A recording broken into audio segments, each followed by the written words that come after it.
Well, good afternoon, everyone. With Memorial Day just around the corner and warmer weather arriving, it looks like a terrific weekend this weekend, we know that this is a time that we usually see a surge in illegal ATV and illegal dirt bike activity in the city. And so we wanted to take this moment before the holiday weekend to reiterate that there is no tolerance for the use of illegal dirt bikes and ATVs in the city of Providence.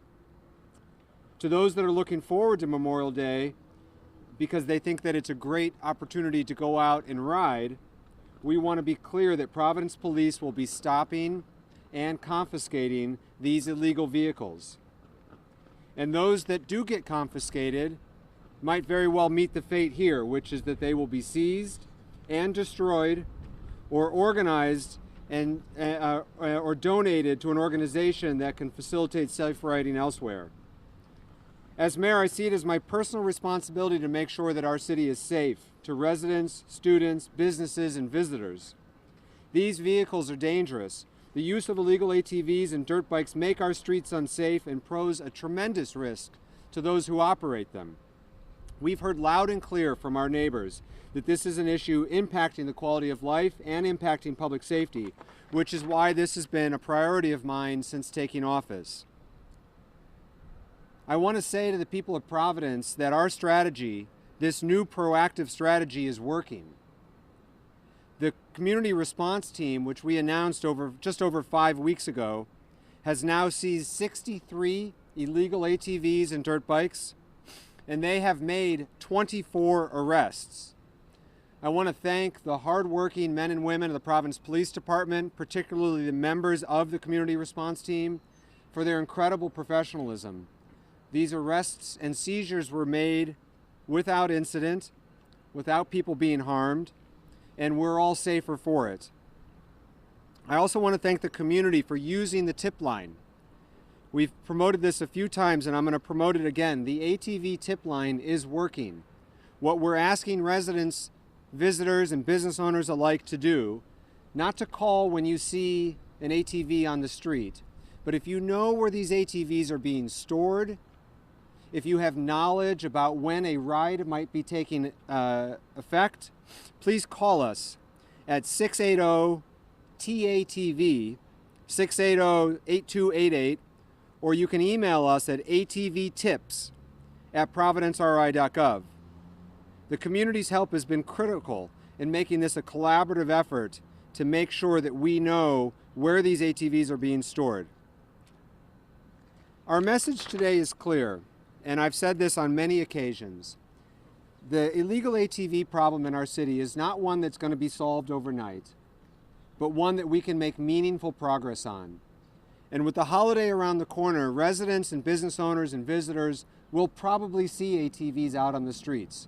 But we're going to stay at it, and hopefully everyone sees and realizes that we are making great progress on this problem. And I have certainly heard, and I hope residents have seen already in just the last couple of months, fewer incidents of this illegal activity. I'll now turn it over to the chief, and then I'll come back and take questions. Thank you. Thank you very much, Mayor. And as the mayor stated, there is no room for these illegal vehicles in our streets. We are an older historic city with very narrow roads, which is part of what makes these vehicles not suitable for riding in our streets. We have all seen this ATV disobey traffic laws and put others, including themselves, at risk by running red lights and speeding and riding these illegal vehicles recklessly. This reckless behavior puts other motorists and people walking on the streets in harm's way, and that type of behavior will not be tolerated. Illegal riding of ATVs creates a dangerous situations, which is why this is a top issue for the mayor and myself. The Providence Police Department will continue to work hard to take these illegal bikes off the streets. We have officers stationed across the city this weekend, and all of our officers are prepared to take action against any illegal riding and to confiscate ATVs. Those vehicles confiscated will eventually end up here being crushed or donated. The Providence Police Department will continue to build coordinated efforts with state, city, and other law enforcement officials to detect and deter operation of illegal vehicles within our city. before it occurs. And again, to reiterate what the mayor stated earlier, we want people to use the Providence Police Department dedicated ATV tip line to anonymously report any non-emergency information they have about ATVs being illegally driven or stored. And that number again is 401-680-TATV or 401-680-8288. Or you can email us at atvtips@providence-rhode-island.gov, and I'll turn it now over to the mayor for any questions. Mayor, Pat. have you had any alternative suggestions or outreach from community groups or places for young people to ride these vehicles in a more safer environment? We had one meeting with a gentleman who was seeking places to ride. That meeting was civil, but not particularly constructive. And there has been no follow-up from that meeting, and so there has not been a site in the city that's been identified or not. It's our view, while we remain with an open door and will meet with anyone, that the intent of most, if not all, of these riders is to do exactly what they're doing, which is to ride in large groups on city streets.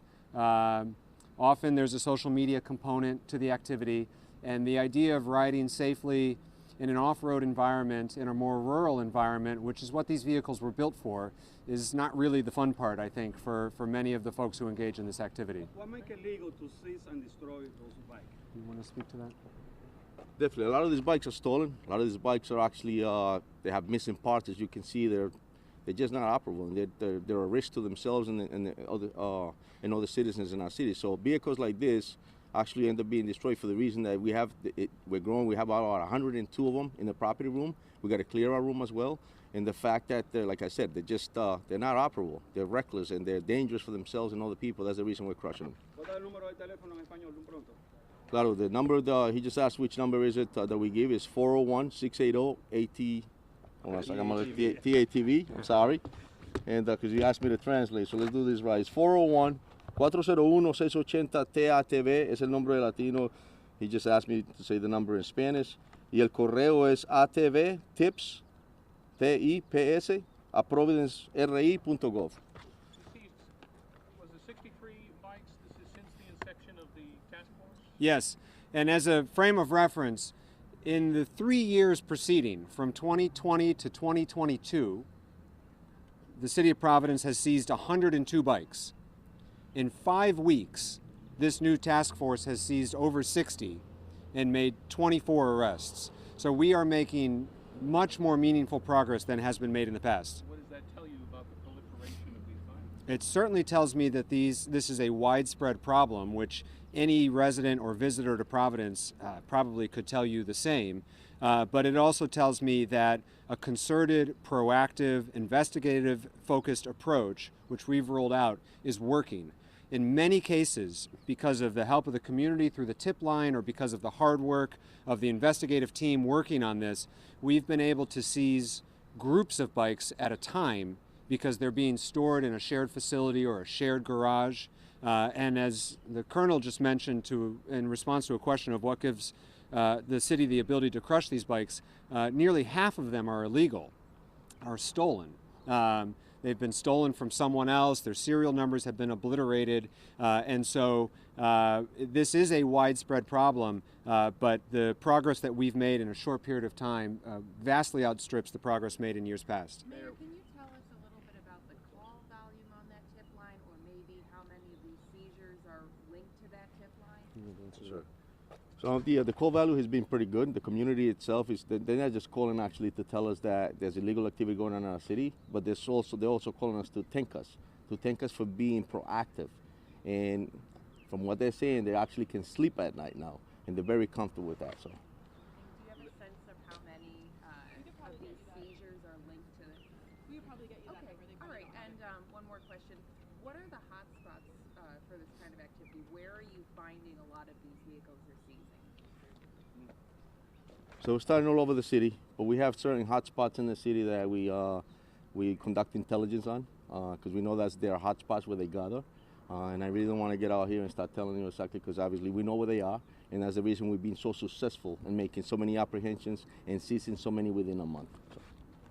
Did you happen to, at the beginning of this initiative, set a certain amount of seizures that you wanted by close to the 2 mark that we're coming up on at this point. And where does 63 fall in that? Yeah, so we didn't set a benchmark for how many we hope to seize. You know, we hope to manage this problem as much as possible. Again, I've said many times, I don't think that this is going to be a problem that will be solved. I don't think there will ever be a day where there are no illegal dirt bikes and ATVs on our streets. This is a problem plaguing cities around the country. But it's certainly, we are definitely benchmarking ourselves off of our past experience.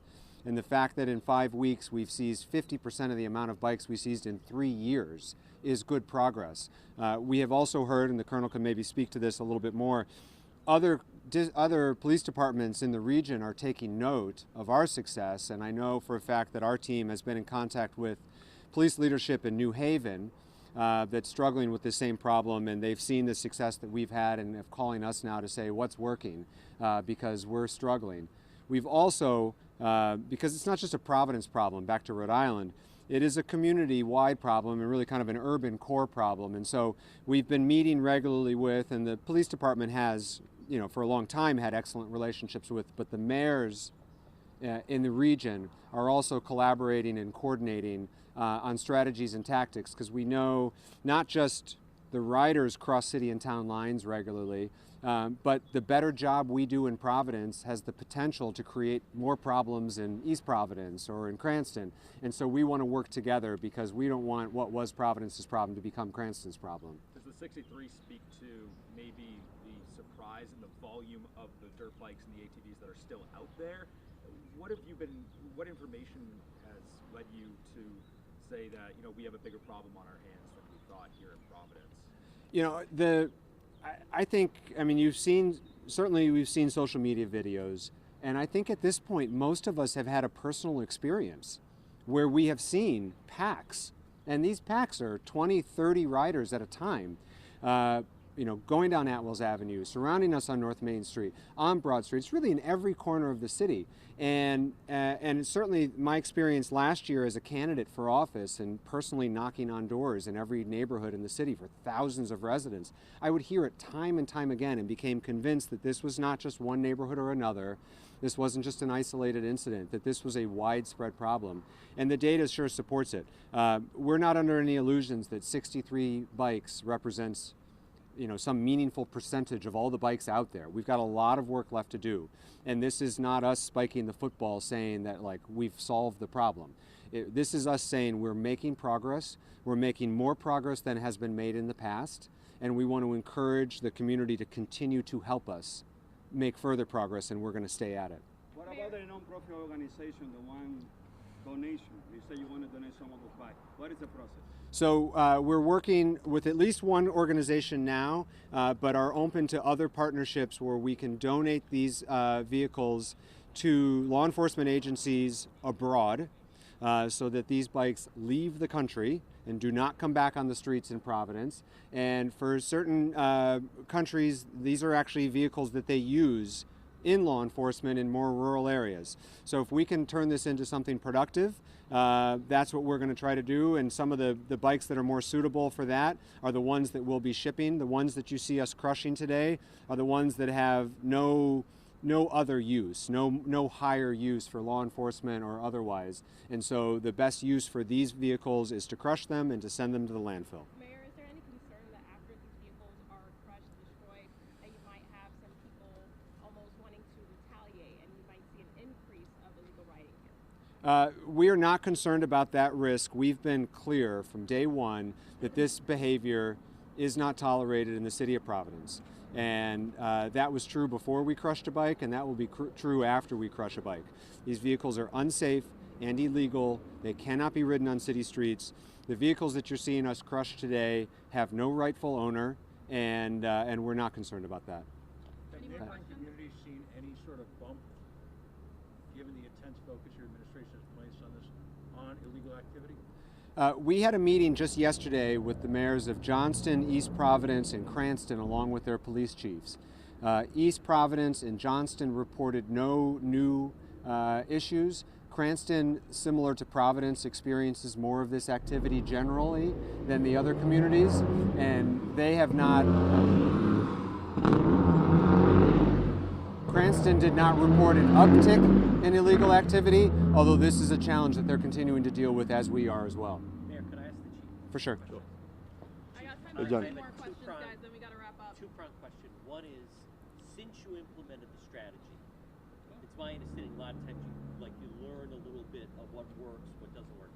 I'm just curious, since we were at City Hall and you and the mayor announced this, what have you learned about, what's effective about what you've implemented? I think what's effective and what we've learned is the fact that collaboration between the different neighboring municipalities, different specialized units like the intelligence division, the narcotics division, our officers themselves who have done incredible intelligence on this stuff. It's putting that team together, I think, and being proactive and letting the men and women and the community know, like the mayor just stated. It's incredibly important. The fact that we're not going to tolerate it anymore it's just that effective, and that's why I think we've been so successful. And just one thing about the bikes, I noticed, with the exception of the one in the middle, the other ones don't have lights. So there was the fatality on Broad Street in Cranston. Something that the people that ride these, I don't think it's brought out enough, is they're really simply not safe. A lot of times they are riding around at night. That's correct. They're not safe, and that's one of the reasons, like the mayor stated earlier, we're crushing them. They're illegal, they're stolen, they're missing parts. It's just not safe for them or anybody else that's in the streets of the city of Providence. It's just not safe, and that's exactly why. So, Sorry. no problem. Thank you so much, guys. We're going to move on to crushing them.